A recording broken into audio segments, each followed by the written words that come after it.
हे बाबा या जिहाद्यांचं करायचं काय? खाली डोकं वर पाय, या जिहाद्यांचं करायचं काय? खाली डोकं वर पाय, धिक्कार असो, धिक्कार असो. जिहाद्यांचा धिक्कार असो, फाशी द्या, फाशी द्या. जिहाद्यांना फाशी द्या, फाशी द्या, फाशी द्या. जिहाद्यांना फाशी द्या, फाशी द्या, फाशी द्या. जिहाद्यांना फाशी द्या. नाशिकमध्ये झालेल्या टाटा कन्सल्टिंग सर्व्हिसमध्ये जिहादी आपल्या हिंदू मुलींना फसवल्याच्या ह्याच्या निषेधार्थ आपण इथं सगळे जमा झालेलो आहोत. ह्याच्या पुढं हे असं काही घडावं नाही म्हणून आपण सगळ्यांनी इथं जागरूक राहून एकमेकांना जेवढ्या हिंदू संघटना आहेत की त्यांनी एकमेकांना सहकार्य करून आपल्या मुलींना आणि ह्यांना आपण आपलं बळ द्यायला पाहिजे. व इथं आज मी ह्यांच्यासमोर सगळ्यांच्यासमोर एक जाहीर करतो की येत्या या महिन्यात आम्ही विश्व हिंदू परिषद आणि हे एक हेल्पलाईन नंबर हे करणार आहे जो प्रत्येक शाळेत, प्रत्येक कॉलेज, प्रत्येक संस्थांमध्ये दिला जाईल आणि जिथं आपल्या हिंदू मुली, भगिनी आणि महिलांवर अत्याचार होतो ते हेल्पलाईन नंबरवर संपर्क करतील आणि तिथल्या जे हिंदू संघटना आहेत त्यांना तो मेसेज जाऊन ते त्वरित तिथं कारवाई करतील असं आपण योजना इथं नियोजलेली आहे. व हे जेवढं नाशिकमध्ये जे प्रकरण झाले त्याचा सर्वात जास्त निषेध करण्यासाठी आम्ही इथं सगळेजण जमा झालेलो आहे.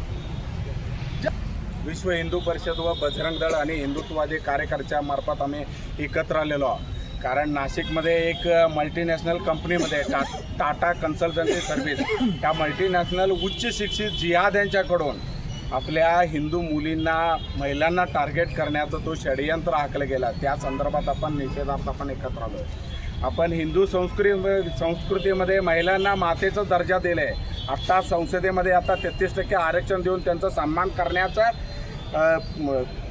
करण्यात येत आहे आणि त्यात आपल्या फक्त हिंदूंच्याच महिला आणि मुलींना टार्गेट करण्यात येत आहे. फक्त लव जिहादच नव्हे, फूड जिहाद असू दे, लँड जिहाद असू दे, सगळ्या तर हे कुणाच्या ताकदीने हे करालेत याचा शोध तुम्ही प्रांत अधिकारी म्हणून त्या आमच्या भावना तीव्र आहेत. अजूनही आपण हिंदू झोपलेल्या अवस्थेतच आहे म्हणायला काय हरकत नाही. कारण त्या एक वेळ विकास कामात थांबलं तरी चालतील. देव देश धर्म हे टिकलं पाहिजे. देव देश धर्म टिकलं तर या देव देश श्रीराम, या देव देश धर्म टिकलं तर तुम्ही पण टिकणार आणि आम्ही पण टिकणार आहे. आणि नुसता हिंदू मुलींच्या, हिंदूंच्या जागा, हिंदूंच्या मंदिरे, हिंदूंचे शिक्षण संस्था त्या सर्वत्र हे जिहाद यांचं यूट्यूब आणि ह्या चॅनलच्या माध्यमातून, न्यूजच्या माध्यमातून दुसऱ्या बातमीच नाही. मग एकदा प्रश्न असा पडतो की अधिकारी हिंदू आहेत का नाही हे आम्हाला प्रश्न पडतोय का आम्हालाच हे फक्त हिंदू धर्माच्या रक्षणासाठी आम्हालाच उतरावं लागतं हे काय आपल्याला कळत नाही. त्यामुळं आमच्या भावना हे वरिष्ठ पातळीवरती पसरून फाशी द्या, नीम का पत्ता कड़वा है, जिहादी प्रवाह है.